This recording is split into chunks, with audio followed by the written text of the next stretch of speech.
Апо компани хаягдал шаар хөрөнгө боловсруулах үйлдвэрийнхээ шавыг тавилаа. За тус үйлдвэр нь үйлдвэрлэлийн процессоос гардаг дайвар бүтээгдэхүүн болох хаягдал шаарыг дахин боловсруулж, малын тэжээлийн өндөр шим тэжээлтэй түүхэн эд үйлдвэрлэх юм а. Апо компани хаягдал шаар хөрөнгө боловсруулах үйлдвэр нь жилд 165 мянган тонн үйлдвэрийн хаягдал шаарыг боловсруулж 15 мянган тонн малын тэжээлийн түүхэн эд үйлдвэрлэх хүчин чадалтай.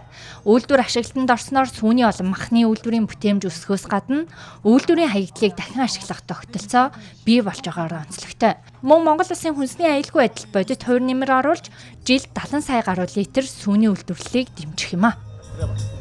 Бид сүүний салбар томоохон хөрөнгө оруулсан. Энэ хөрөнгө оруулалтын маань эхний шат энэ 6 сард ашиглалтанд орно. Цаашид 4,000 үнэний хүтэн чадал бүхий энэ фермерүүдийг хангах нийт зах зээлийн 50-60% дангаараа хангах ийм тэжээлийн үйлдвэрийг ашиглалтанд оруулах ийм цогц төсөл байгаамаа.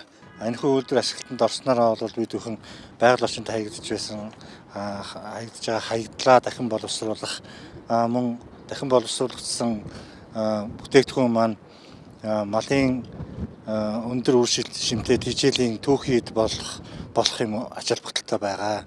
Мөн энэ үйлдвэрийнхээ үйл ажиллагаа процесс Апо компаниас хаягдж байгаа хаягдал уснуудаа цэвэршүүлсэн хаягдал усаар явах учраас цэвэр усыг одоо ашиглахгүй 98% усыг эргүүлэн ашиглаж одоо үйлдвэрлэлийн процессыг явуулахаар онцлог байна. Тус үйлдвэр нь 25 тэрбум төгрөгийн өртгөөр 15 сарын хугацаанд ашиглалтанд орно. Мөн бүрэн автомат орчин үеийн технологиор тоноглогдсон үйлдвэр байх юм а.